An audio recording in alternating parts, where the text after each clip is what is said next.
Эфир канала БСТ продолжают итоги недели. Добрый вечер, я Альбина Хайруллина, и вот ключевые темы выпуска. О самом главном почти за 40 минут Ради Хабиров обратился с посланием к парламенту. Тот, кто старается, и в камень, говорят, гвоздь вобьет. А мы настойчивые и обязательно воплотим мечты в реальность. Новые стройки, наказы, звучали даже извинения. Артур Шамсудинов о ключевых моментах программного документа. Это послание не чиновникам, это послание депутатам, это послание народу. Прошу прощения, потерпевших сторон, близких и родных.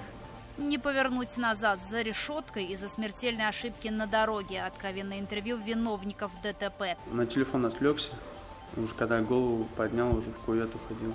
Покалеченные судьбы, отнятые жизни и раскаяние перед теми, кто потерял своих близких. У нее грудная клетка вся переломанная была и ребра в легкие воткнулись. Специальный репортаж Анастасии Ильчебаевой.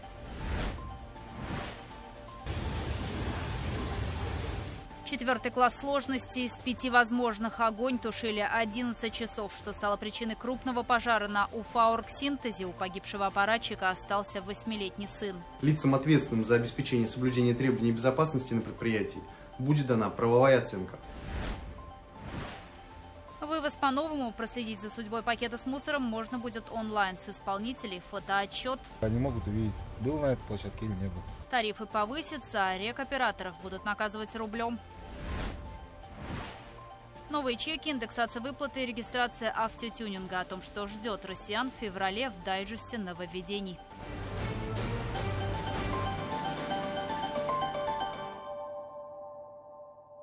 Два человека погибли в результате аварии в Кушнаренковском районе. На федеральной трассе Москва-Уфа столкнулись «Лада Гранта» и встречный грузовик «Скания».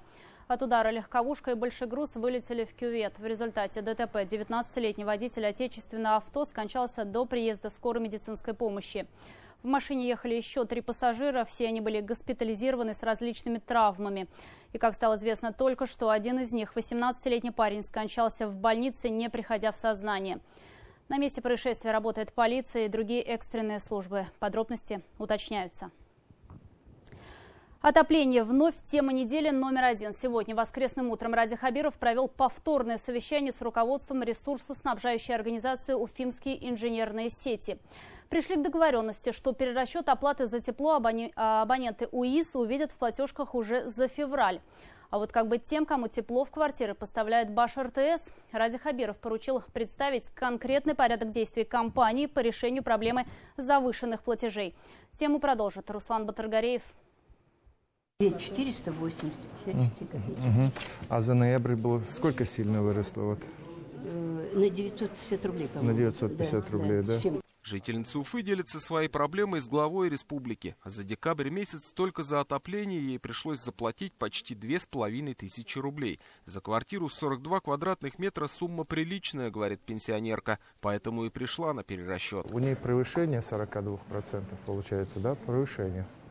Ну, надо посчитать. Ага. Вот сейчас девушки как ну, раз вот они как раз считают, да? Ага.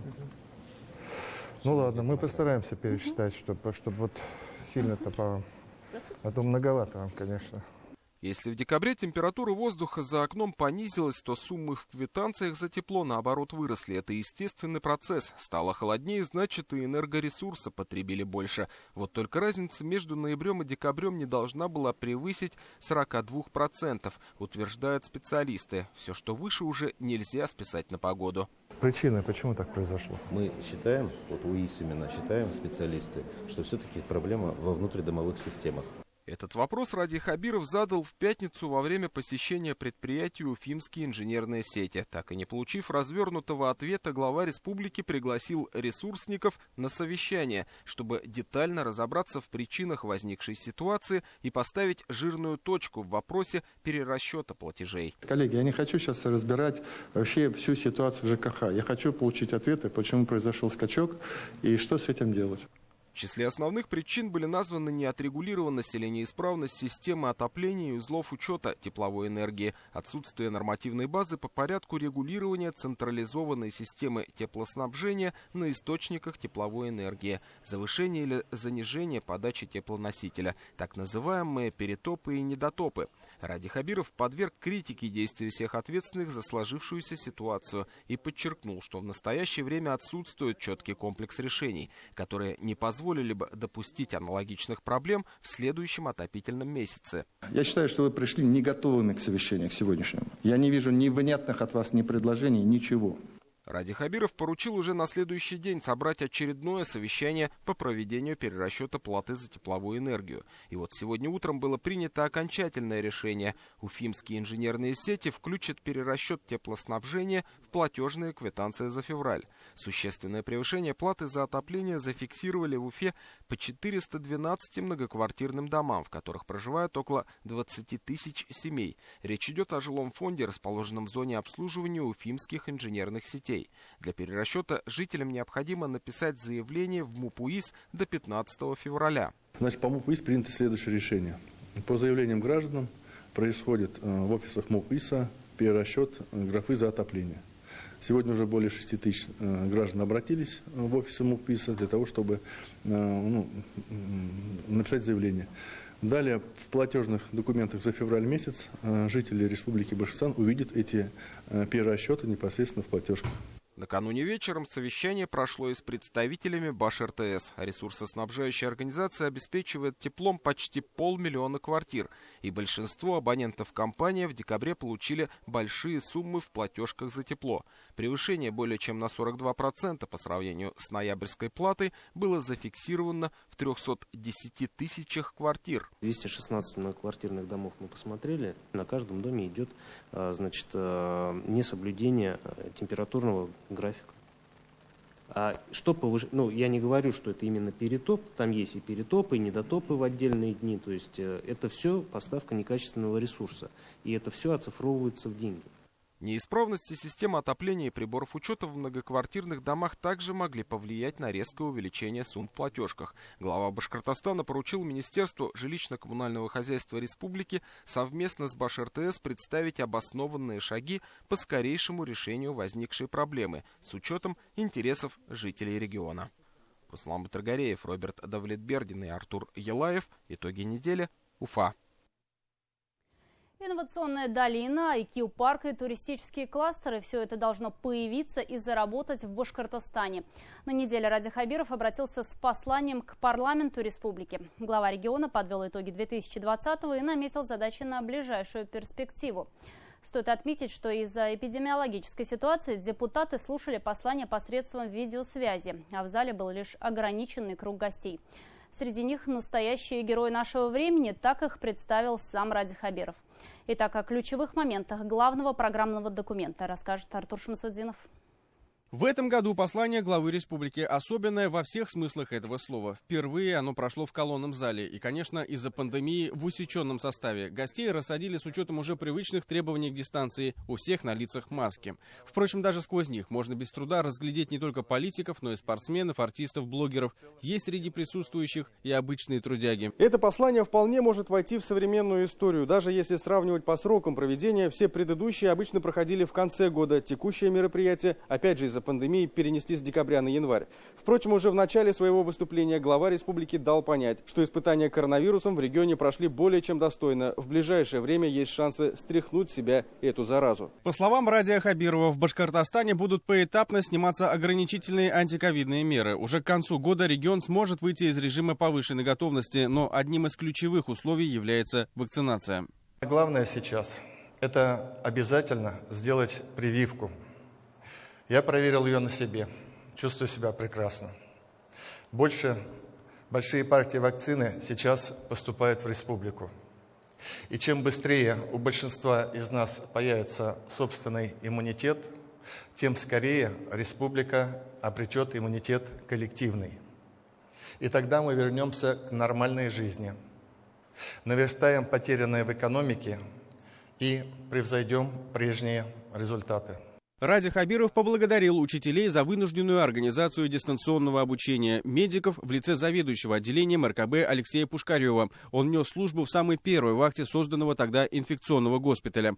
Не обошли стороной и волонтеров, тех, кто помогал развозить продукты, а также оказывал в том числе и психологическую поддержку. Среди них Кристина Спиридонова, участница Олимпийских игр в Корее, которая организовывала работу колл-центра. Я как человек из спорта знаю, что такое работа в команде, и понимаю, что не объединившись, мы бы не добились этого всего. А волонтерский вклад – это возможность сделать чуть-чуть лучше чью-то жизнь.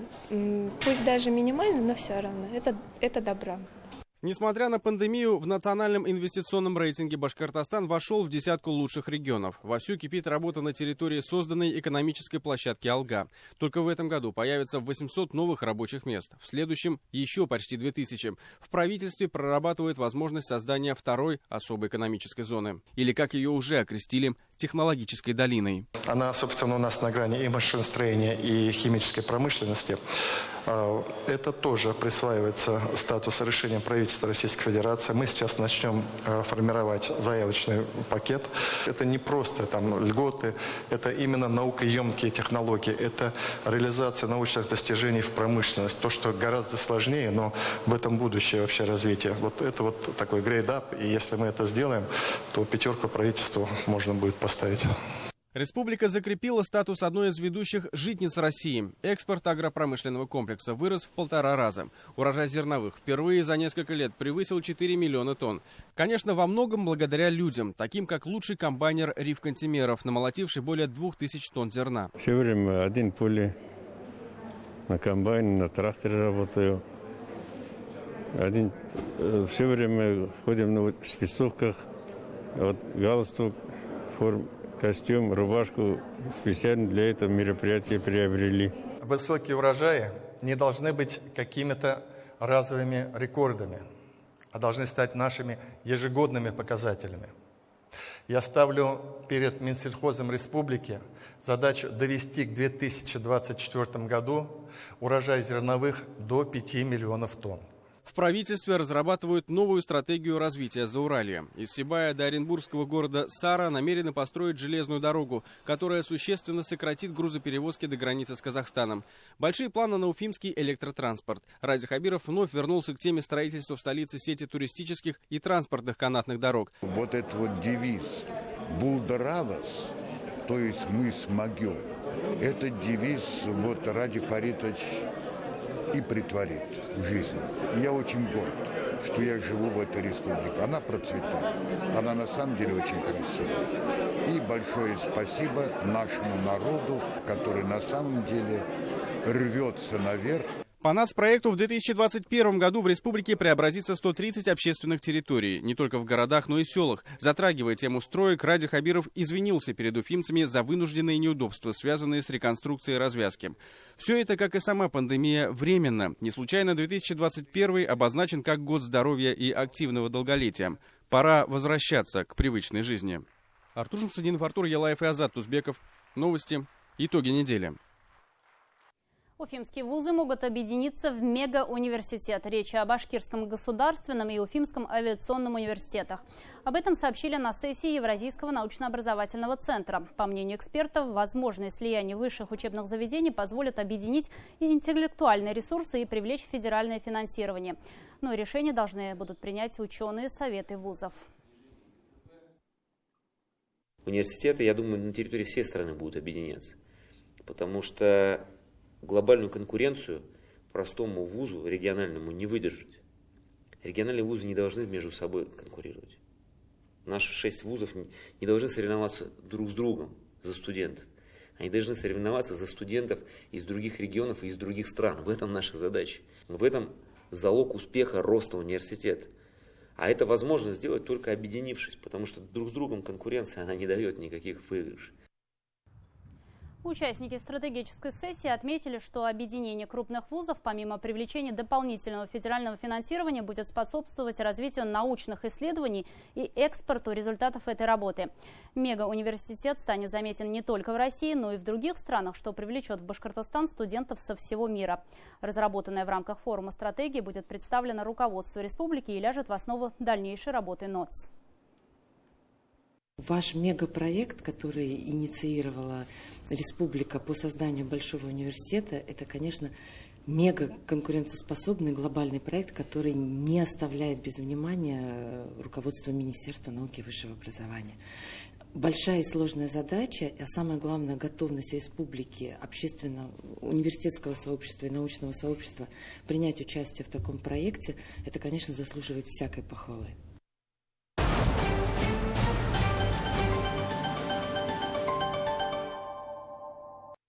В Уфе общественные активисты пытались провести несанкционированный митинг в поддержку федерального блогера Алексея Навального. В этот раз участников шествия было в разы меньше. Уважаемые граждане, данное мероприятие не согласовано. Просим вас разойтись. Просим вас разойтись. По оценке правоохранительных органов, участие в нем приняли около 500 человек. Они перемещались по городу в разных направлениях, призывая присоединиться к шествию других уфимцев.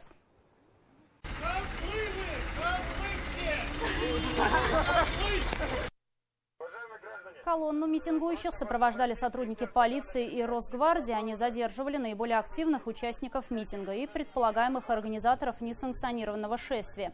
Не обошлось без провокаций со стороны митингующих. В частности, они забрасывали полицейских снегом. Участники будут привлечены к административной ответственности. Отметим, что задержанным могут грозить серьезные денежные штрафы и административный арест до 15 суток. В Кармаскалинском районе произошло лобовое столкновение со скорой. Авария случилась сегодня ночью в деревне Сальзигутово. На кадрах видеорегистратора видно, что ВАЗ-2110 выехал на встречную полосу и влетел в карету скорой. Медбригада возвращалась в Кармаскалы после транспортировки больного в Зубово. По информации ГИБДД, за рулем легкового автомобиля находился 21-летний житель села.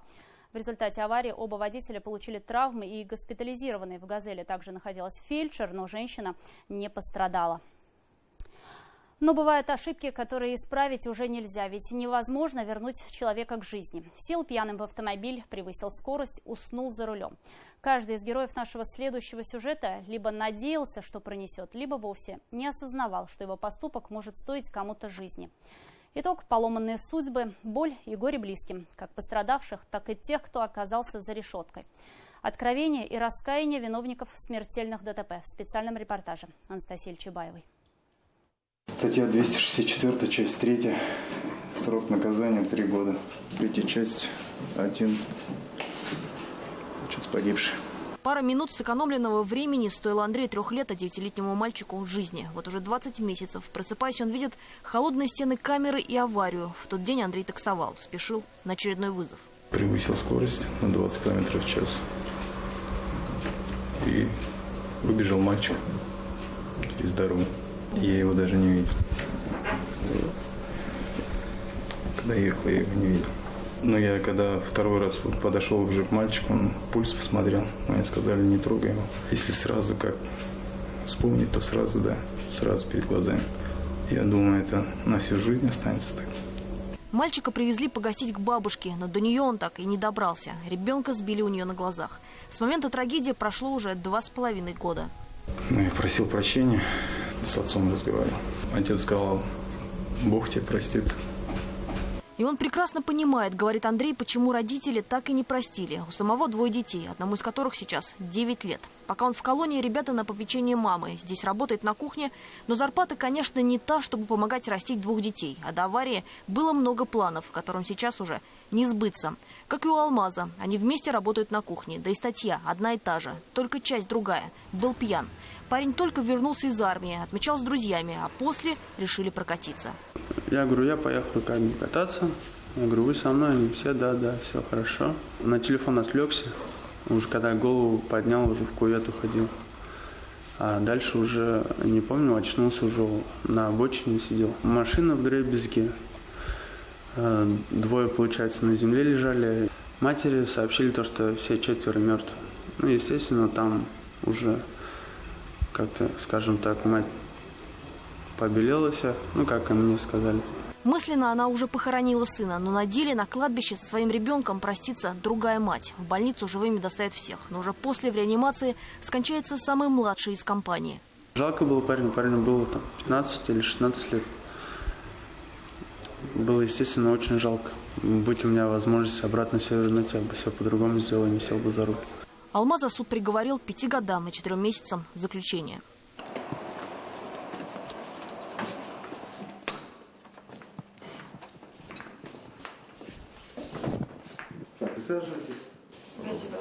Здравствуйте. Эльмиру о смертельной аварии напоминает не только чувство вины, но и травма. Левая нога теперь держится на 2 пластинах. Он возвращался из Уфимского аэропорта в родной город после отпуска. Рейс из Турции несколько раз переносили. Прилетели только под утро. Ночь без сна. Но все-таки сел за руль и не заметил, как уснул. Очнулся вот именно во время столкновения, наверное. Вот я уже находился на встречной полосе. И вот увидел только вот фары машины. Водитель встречного автомобиля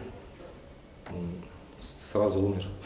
Человек, лишившийся жизни из-за меня, и этот, считай, кормилец, чей-то муж, отец.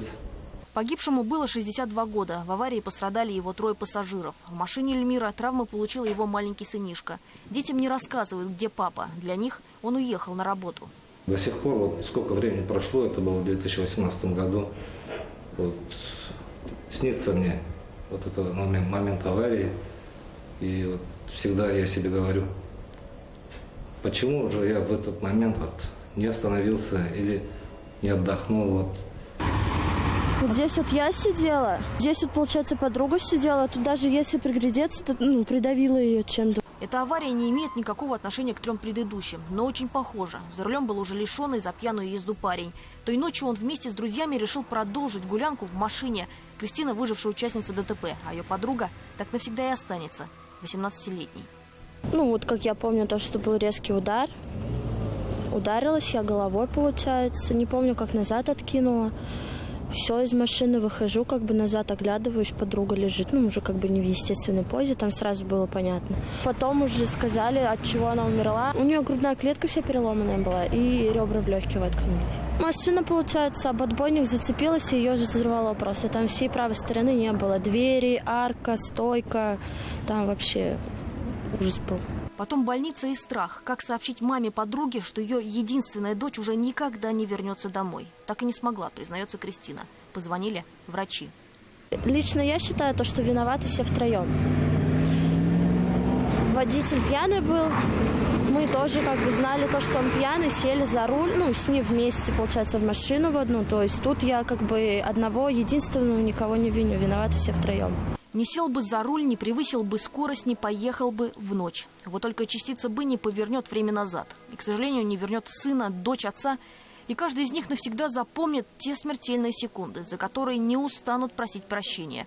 Вот и во время съемок герои нашего репортажа попросили нас о просьбе, в которой мы не могли отказать. Вот это все произошло, то, что я принес горе родным.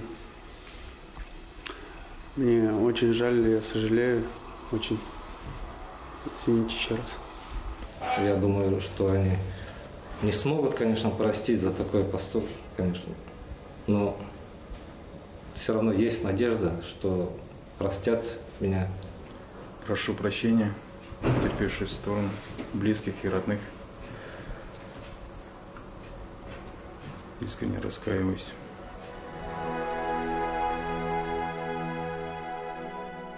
Анастасия Ильчебаева, Вадим Исламов, Азат Узбеков. Новости. Уфа. У погибшего работника Уфа Оргсинтеза остались жена и маленький сын. 50-летний мужчина работал аппаратчиком газа в цехе, где как раз-таки и произошел взрыв. Еще один пострадавший, 38-летний механик, сейчас находится в 21-й городской больнице. Он надышался продуктами горения. Состояние пациента врачи оценивают как средней тяжести. Напомню, пожар на нефтехимическом заводе Уфа Оргсинтез тушили в течение 11 часов. Причиной стала разгерметизация резервуара. Языки пламени вырывались в высоту на десятки метров. Пожару присвоили 4-й ранг сложности из 5 возможных. По факту случившегося следователи возбудили уголовное дело. По статье «Нарушение требований промышленной безопасности опасных производственных объектов, повлекшей по неосторожности смерть человека». В ходе расследования лицам, ответственным за обеспечение соблюдения требований безопасности на предприятии, будет дана правовая оценка. В окрестностях завода, а также в жилом секторе в микрорайоне Черняковка работала мобильная лаборатория. Исследования показали, что концентрация вредных веществ в воздухе в пределах нормы. Значения не превышены. Вместо горнолыжки кладбища жители Новомаксимовки и Тимашева против расширения границ северного кладбища. Они считают, что по новому проекту из окон домов им придется смотреть на могилы и кресты. Площадь погоста сейчас более 180 гектаров, сейчас к ним добавится еще 20. Границы кладбища подберутся на расстояние 300 метров к жилым территориям. Что говорят представители администрации на эту претензию в материале Динары Таймасхановой? Залезут нам на голову и начнут хоронить у нас в огородах. Но это просто беспредел. О том, что границы северного кладбища будут расширяться, Александр Карамышев узнал случайно. Более того, мужчина был ошарашен новостью о том, что изменились санитарные нормы. И погост теперь может размещаться всего в 300 метрах от домов поселка Тимашево. Александр также переживает, что из-за мест под захоронение без жилплощади останется его отец. В этом плане написано, что в южной части территории проектирования на западе и востоке располагаются территории заброшенных садов. Говорится о саде СНТ «Вишня». Вишня, у меня там живет отец, у него там дом. То есть это жилой сектор. Здесь же говорится, что это не жилой, и они собираются его сносить. А вот жители Новомаксимовки вместо погоста мечтали о горнолыжной базе. Ее пообещали при заселении в малоэтажке. А теперь на склоне, где должна была быть развлекательная зона, планируется дорога к северному кладбищу, которое, к слову, на данный момент разрослось на площадь более чем 180 гектаров. К нему дополнили еще один участок 19,6 гектаров, который незаконно захоронили, уже там все это произвели. И сейчас, на данный момент, этим проектом хотят узаконить, легализовать ту вакханалию, тот беспредел. Но если выйти в поле, то можно видеть, там два дома стоят, один желтой крышей. То есть с этого дома примерно начинается граница кладбища, то есть там недалеко. И оттуда видно уже нашу новую Максимовку. Жители согласны, чтобы граница расширения проходила в северной части кладбища. Там, с их слов, есть пустующие территории, а вот южной стороне погоста расти уже некуда. Еще одна причина, по которой жители Максимовки против соседства с кладбищем, его расположение на возвышенности. Сточные воды, стекая с горы, будут соединяться с грунтовыми, а последние используются для полива насаждений на приусадебных участках. Однако в администрации города пояснили, что сейчас идут общественные обсуждения по проекту межевания территории в северно-промышленной зоне. И речь не о расширении существующего погоста. Новый участок для захоронения будет отдален на 1,5 километра от северного кладбища. Документ не предусматривает расширение границ или же увеличение площади городского кладбища Северное. Более того, по проекту размещение планируется на расстоянии более 2,5 километров от жилой зоны поселка Тимашево и более 4 километров от поселка Максимовка. Жители, не желающие соседствовать с усопшими, могут внести свои замечания в этот проект. Предложения принимаются до 31 января в здании столичной главархитектуры. Динара Таймасханова, Булат Садриев. Итоги недели. В Башкортостане от новой коронавирусной инфекции скончался еще один человек. Всего с начала пандемии число жертв в регионе достигло 185. Такую статистику приводит Министерство здравоохранения региона. Согласно оперативным данным, за минувшие сутки коронавирусом заболели еще 167 жителей, а внебольничную пневмонию диагностировали 182 пациентам. Сейчас в стационарах лечение получают 424 человека, из них в тяжелом состоянии 53, к аппаратам ИВЛ подключили 17 инфицированных. С началом февраля вступают в силу различные нововведения. Как изменится жизнь россиян, знает мой коллега Эмиль Басареев. Новости короткой строкой. Прокачать автомобиль станет сложнее. С 1 февраля ГИБДД даст разрешение на изменение конструкции машины только после заключения испытательного центра и при наличии протокола в реестре. И если прежде экспертизу могли провести заочно, то сейчас обязательно будет личное присутствие. А вот запасы шин на складах автомагазинов должны иметь маркировку и быть внесены в систему «Честный знак». Сделать это нужно до конца февраля. После нельзя будет продавать товар без маркировки. С 1 февраля тарифы оплаты по госсистеме «Платон» увеличиваются на 14 копеек. Теперь плата для больших грузов свыше 12 тонн составит 2 рубля 34 копейки за 1 километр.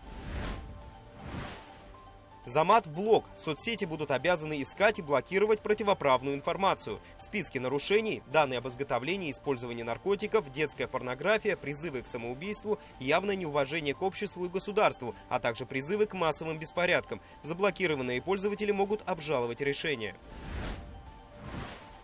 Все социальные выплаты, пособия и компенсации проиндексируют. Касается это и тех, что установлены законом о государственных пособиях гражданам, имеющим детей, а также ежемесячные выплаты для инвалидов, ветеранов боевых действий, героев Советского Союза и России. Изменятся правила для паевых инвестиционных фондов, паи которого ограничены в обороте. Теперь требования устанавливает Центральный банк. Пайщики могут передавать не только деньги, но и имущество, если такая возможность предусмотрена правилами доверительного управления. Индивидуальные предприниматели должны добавить информацию в кассовые чеки. Необходимо будет указывать наименование товаров, работ или услуг, их количество и стоимость. Новые правила для нормативных правовых актов федеральных министерств и ведомств. Положения теперь будут вступать в силу или с 1 марта, или с 1 сентября, но при этом после официального опубликования не должно пройти больше 90 дней. Исключения возможны только если они установлены федеральным законом или международным договором России. И есть изменения, которые вступают в силу только 2 февраля. Они касаются арбитражных управляющих в деле о банкротстве застройщика. Со вторника появляются новые условия получения и продления аккредитации. Так, например, ранее претендент должен был участвовать не менее чем в 3 процедурах банкротств застройщиков. Сейчас сокращается до 2, но при этом нужно предоставить копию документа о прохождении обучения по программе, утвержденной Фондом защиты дольщиков.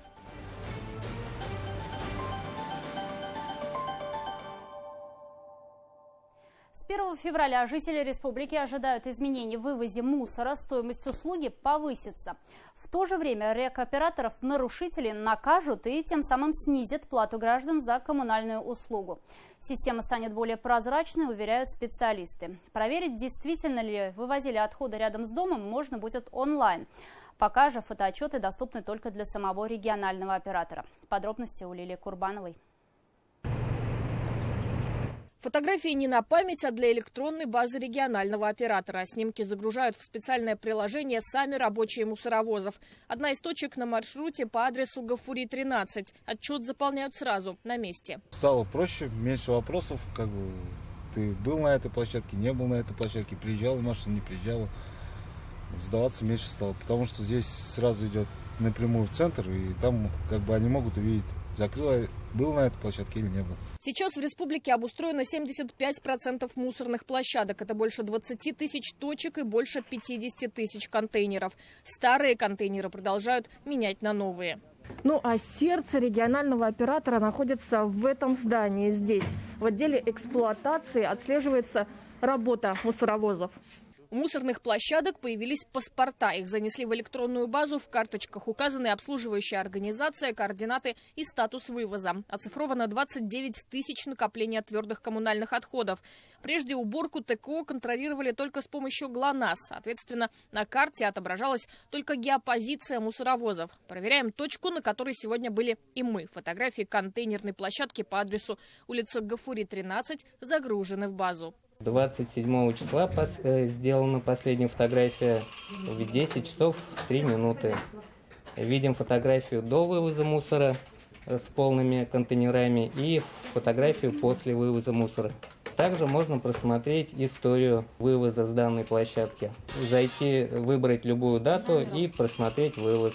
С 1 февраля плата за вывоз отходов повысится. Республика поделена на зоны. Спецавтохозяйство уберет мусор за 75 рублей для жителей многоквартирных домов, а индивидуальных за 76 рублей 17 копеек. У региональных операторов Экосити и Экология Т тарифы выше на 20 рублей. За нарушение графика обслуживающие организации накажут и могут опустить плату граждан за коммунальную услугу до 55 рублей. Независимо, город это или село. С 1 февраля информация о вывозе мусора станет доступна на сайте Минэкологии для всех жителей. Коммунальщики заговорят с жителями на чистоту. Лилия Курбанова, Булат Закирьянов. Итоги недели. На неделе глава Башкортостана Ради Хабиров внес изменения в режим о повышенной готовности в связи с пандемией коронавируса. Регион вышел на плату, что позволило смягчить условия. Кинотеатры, театры, а также спортивные арены теперь могут заполнять залы до 70%. Ночным клубам и ресторанам разрешено работать круглосуточно при соблюдении санитарных норм. В связи с этим, чтобы привлечь посетителей, многие заведения предоставили скидки своим клиентам. Кто и как ими воспользовался, в нашем следующем сюжете. Для многих уфимцев катание на коньках – любимое зимнее увлечение. Родители учат детей уверенно стоять на льду с раннего возраста. В последний день января на столичных катках было особенно многолюдно. Вход был бесплатным, а на инвентарь предоставлялась 50% скидка. Но многие пришли не ради экономии. Мы всегда ходим на каток для того, чтобы поддержать и укрепить свой иммунитет и здоровье. На катке можно весело провести время, покататься с детьми. Уфимский лед пришелся по душе не только жителям, но и гостям столицы. Несмотря на ажиотаж, места на катках хватило всем. Мы сами из Петербурга, там нет зимы, нормальной, поэтому не приходится кататься на коньках как-то. Вот приехали, дети довольны, это самое главное. Очередь выстроилась и в Уфимский планетарий. Многие взрослые, еще будучи сами детьми, приходили сюда с мамами и папами. Теперь заглянуть в самые дальние уголки вселенной приводят своих детей. Заполняемость звездного зала буквально до вчерашнего дня была всего лишь 30%. То есть мы в наш звездный зал приглашали 18 человек. В связи с некими такими послаблениями сейчас у нас в звездном зале находится 42 человека. Это что составляет 70% от общего количества мест. Зрители признаются, за период самоизоляции соскучились по культурно-массовым мероприятиям. И теперь многие планируют посетить с детьми не только катки и планетарии, но и кинотеатры, музеи, выставки. Никуда мы не ходили. Единственное, вышли в планетарий прогуляться. Но думаю, сейчас с вакцинацией будет уменьшение заболеваемости. Поэтому мы рискнули, вышли в планетарий прогуляться. А так в массовое посещение мы массово не ходили. Естественно, хочется уже немножко разнообразия.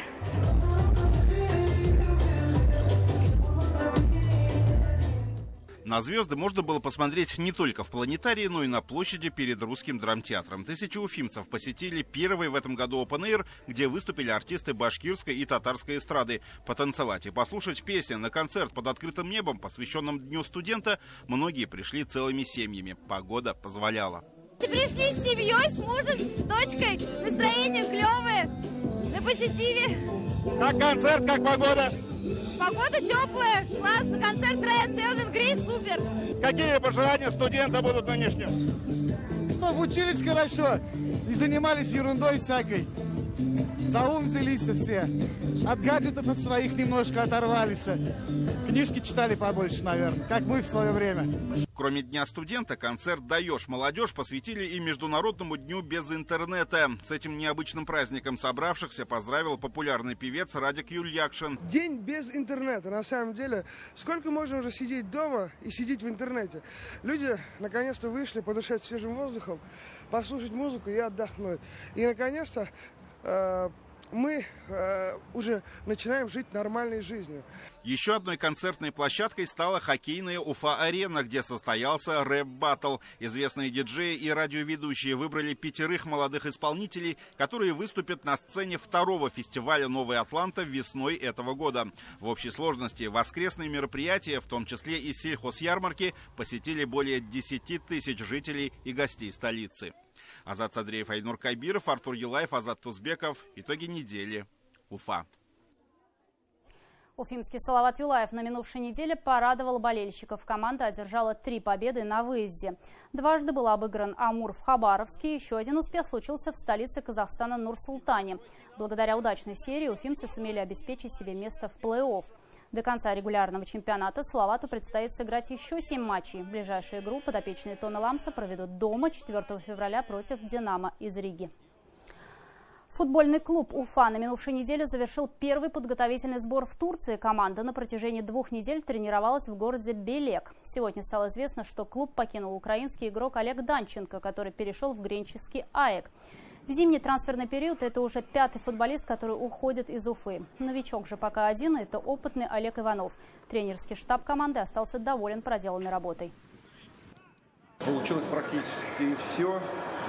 Скажем, сбор первый, конечно, он самый тяжелый всегда. Во все года был это тяжелый тяжелое время первого сбора после отпуска. Ну, скажу так, что получилось практически то, что было намечено. На турецком сборе уфимцы провели 2 контрольных матча против сербских команд Црвена Звезды и Спартака. В обоих встречах подопечные Рашида Рахимова уступили 0-1 Црвене Звезде и 1-2 Спартаку. Единственный гол забил Артем Голубев.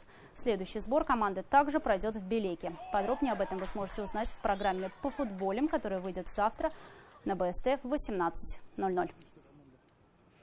Такой выдалась уходящая неделя. Спасибо, что были с нами, и до встречи в эфире.